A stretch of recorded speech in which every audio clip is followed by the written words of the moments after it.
This video is defensive basics, focusing on shading. And what we're hoping to create here is understanding on how to defend one-on-one against an attacker. With that being said, let's get into it. Outcomes, we want to understand what shading is in relation to our defense, understand the cause and effect of good shade versus bad shading, understand the extra defender from proper shade. Shading. Shading is defined as how we mark attackers during defending phase play, so we only give one attacking option. So proper shading, defenders outside shoulder should cover attackers inside shoulder.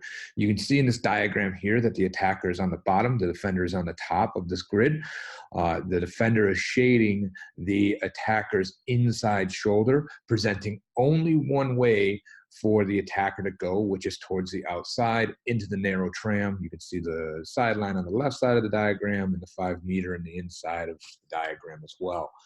The presenter, like I said, that presents the outside. Something to always remember about shading and playing defense in rugby, especially in sevens, it's okay to go backwards and defend backwards because you always are at a numerical advantage in defense. You have 9 defenders. Most players are confused about this because 9, they're like, where did the other 2 defenders come from? They forget to count the sidelines. The sidelines have never missed a tackle in the game of rugby, and pushing somebody out of bounds or tackling somebody out of bounds is just as good as a poach or a clean tackle because you've created a turnover. So with the proper shading here, where we're only presenting the outside and not giving them an inside option, you're able to use your defending reliable defenders that are the sidelines. So remember that. Remember that shade. You should always be presenting only one side, and that's the outside towards the sideline. Ineffective shading.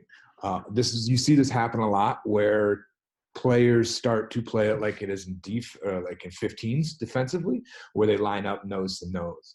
We never want to line up nose to nose in sevens because if you do, you're presenting 2 options in the attacking for the attacker. What that means is they can now either dictate your movement by going outside or trying to come back inside. Simply put, if we stay in a good shade where your outside shoulder is covering their inside shoulder, they only have one option. The instant that you get in this situation where you're squared up, shoulder to shoulder, nose to nose with an attacker, you've given up too many options. They now have an outside option and an inside option. We don't want that. So, cause of good shading. Trusting your teammates will do their job. It's important to understand that in sevens, it all comes down to one-on-one tackling. It's not good enough to hope that somebody will help you out. You have to be confident in your ability to do your job, just like you have to be confident in the person that's on the field with you to do their job. Spacing in the line. A lot of times teams will accordion down towards the breakdown. We need to understand that we cannot afford to accordion. We want to stay wide and make sure that we're getting our marks and creating a good shade inside of that mark with our outside shoulder covering the attacker's inside shoulder. Discipline and foot speed during the tracking process. Players often get confused about when the best time to take space away is, and the best time to take space away is when the ball is in the air. So we need to be making sure that during our tracking process, when the passes are made, we are working to come down on the attackers when the ball is in the air and the attack cannot control what the ball is doing. Communicating who we are defending to your teammates. Again, communications is everything inside the game of rugby, especially sevens. We have to talk about who we are defending and why we're defending them and where we are defending them at all times. Again, you're seeing that subgroup of 3 is starting to develop in all of these themes. We have to take that into a defensive line. You should be working in a subgroup of 3. People on either side of you need to know what your job is, just like you need to know what their job is. Communication. Talk about it, but also listen for it. Always commit to defend the defender's inside shoulder.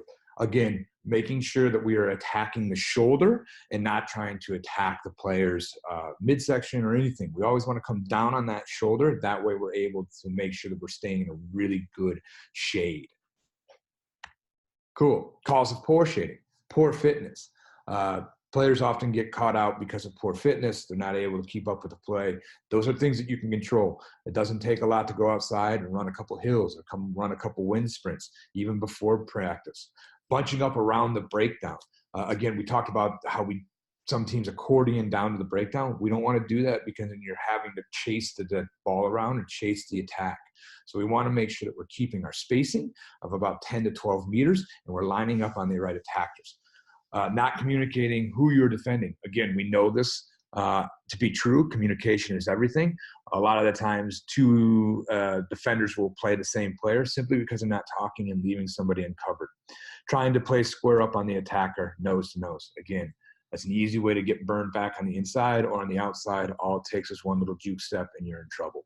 So be mindful of those types of things that will cause poor shading versus those that will cause great shading. So review. Match your outside shoulders to the attacker's inside shoulder.